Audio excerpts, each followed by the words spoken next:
Hey everyone, and welcome to another video. Today we are tackling Brute and the top 10 Brute cards. The list today came from Kuan, so thank you Kuan for taking the time to give us a top 10. Helps me out a lot.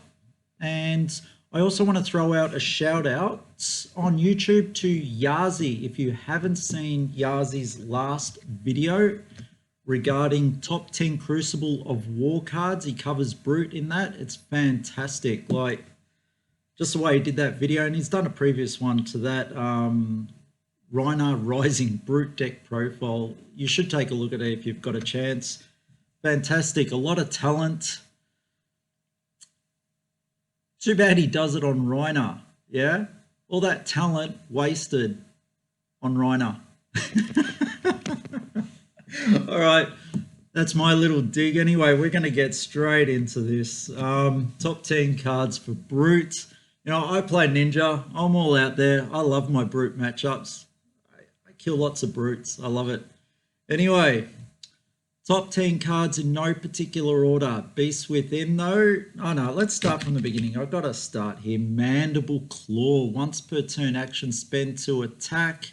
If you have discarded a card with 6 or more this turn, Mandible Claw gains Go Again. The ability for Brute to attack with 2 weapons in the same chain. Fantastic. Forget about the fact that Club does an extra damage. You've got 2 attacks on these doing like 3 damage. And if you've discarded the card, yeah, it's fantastic. Overall, opens up a lot more opportunities without having to really go for another action point, really. Yeah, so very good. That Go Again, yeah, something that's been missing from Brute for quite a while. Skullhorn, destroy Skullhorn, draw a card, then discard a random card, Go Again. So we all know with Rhinar being so reckless, discarding cards, whenever he discards a card with 6 or more attack, starts getting certain things happening, such as Intimidate. Look, this has got Arcane Barrier 2. That is great in itself. And just that die-hard thing for destroying the Skullhorn at a time where you really need it to draw a card and discard a random card, especially if you've got 3 6s in hand. Yeah, pretty good. Pretty good card. Can see why it's at a Majestic. Get it in foil if you are playing Brute, people. That's, oh, you can't even get the cold foils. Oh no, you should be able to still get the cold foils for this. Get them while they are there. Once it moves to unlimited, it will move to rainbow foil and you'll miss out. All right. Beast Within, the card we started with the video with. If Beast Within is put into a graveyard from anywhere other than the combat chain, so, you know, out of hand or anything like that, banish the top card of your deck and lose a life. If it has 6 or more attack, put it in your hand, otherwise repeat this process. This is such a reckless card. But, you know, you can, like, it's a 6 attack by itself, so it's firing off everything else. Yes, you're losing life, but you're potentially getting other cards in your hand. Wow. Yeah, it replaces itself, which is good. But, you know, if you don't hit those 6s, you could be losing a bit of life. If this happens late game and you've discarded it because it was in your hand and you had a random discard, you could be looking at an end of game right there due to the recklessness. Yeah, I'm not one. I like that things are going to happen. Yeah, there's a side of me that loves the whole rolling aspect and the chance. Look, this is given a big reward. Like, I'm not going to bash a 6 attack card or more, but yeah, losing the life, it's so hard, but it's in the top 10. It's giving more different causes. It's a 2 pitch if you really want, and 3 defense. Overall, it's a good card. Opens up a lot of things for Brute moving forward with this. All right, let's take a look. Massacre. If you have discarded a card with 6 or more this turn, Massacre gains +2 and Intimidate. So imagine you've got 4 cards in your hand at the start.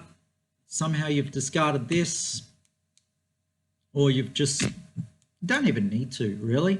You could have, you've discarded, you've played a card, forced this out of your hand, you've maybe cracked some potions, energy potion or anything like this, play this. Wow, if you've discarded a card with 6 or more, you got +2, so it's an 8 attack with Intimidate. And if it's discarded to pay the cost of a brute, attack action card, Intimidate as well. So second part, not so much. It's a fantastic card doing, yeah, pretty crazy.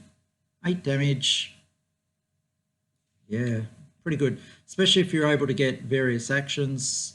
Just that amount of damage. I just love the fact that he's ripping a head off this. Yeah.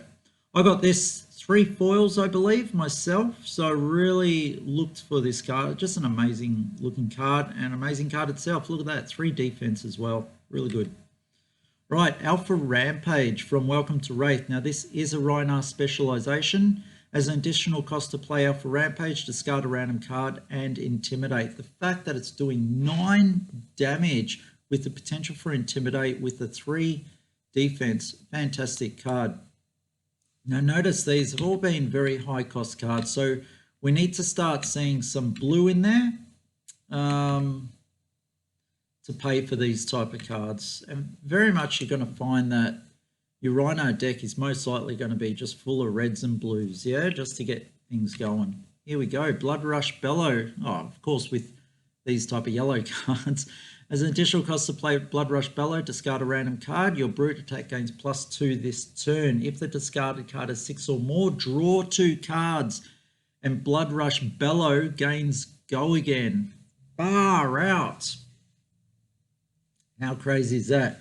So now you can start seeing why, you know, such a card as this, like this is redrawing itself to replace itself. Just the amount of pluses that you're getting. Oh, this is crazy. And it's got Go Again. Like if it was 6 or more, draw 2 cards. Wow. Crazy. Absolutely crazy card. You can see why it's in the top 10. All right, Barraging Beatdown. Now, with these color cards, I was given 3 colors, and ones where I was told that all 3 colors would be put in. I've chosen, I only wanted 10 cards. Yeah, I didn't want 12, I didn't want 15, 10 cards. Had to make a choice because when you're making that deck, you really need to make those choices because you don't have that allowance. Like some people might say you do, but when you're trying to get that deck down to really function to kill your opponent as quick as possible. In my choice for this, for Barraging Beatdown, I chose the blue due to the pitch value, okay? It's a 0 cost, 3 defense, 3 pitch. Yeah, it's only giving +2, but it is giving Intimidate. It has Go Again, and it's fueling all of these brilliant cards. So I had to go blue on Barraging Beatdown. Fantastic card. If this attack is defended by less than 2 equipment cards, it gains +2. That might not be a big thing, but if you're pitching this to fuel your other combats, yeah, it's really hurting the opponent, okay?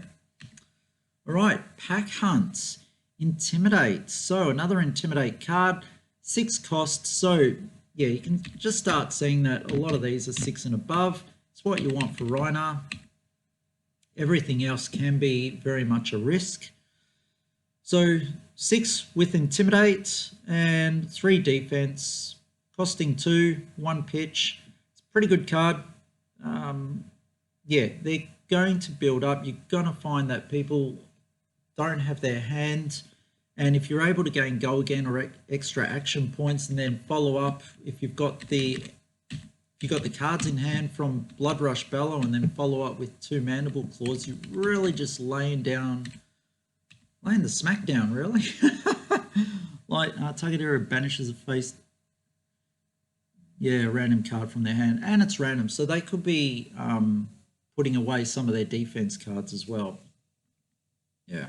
See, as Ninja, I don't mind this because a lot of the time I'm allowing hits to go through because the cards I got in hand I want to use for the next turn. And that's where my love of coming up against Brute is. Like, Yeah, they're getting cards out of my hand. A lot of the time it doesn't matter. Sometimes it does, and I lose the occasional game against Brute. But overall, I think Intimidate, and I think, even though I bagged his leader, Yazi had it right in one of his videos that Intimidate isn't the big thing that it is. So for me, I have to look at this card as the 6 attack with the 3 defense. Yeah. And for 2 cost. Right, Wrecker Romp. Another blue card used mainly for pitching. As an additional cost to play Wrecker Romp, discard a random card. Look, you can do it for the attack. It's a blue card with a 6 attack, 3 defense, costing 2.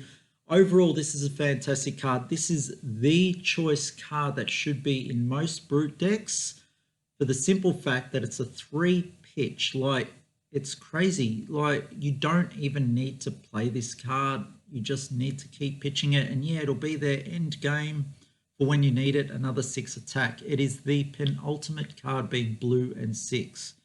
And if he gets more of them, wow, could you imagine a Brute deck with a whole bunch of just blue cards, all with 6s in them?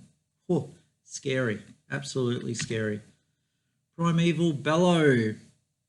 So as an additional cost to play Primeval Bellow, discard a random card. Your next Brute attack this turn gains +3 and go again.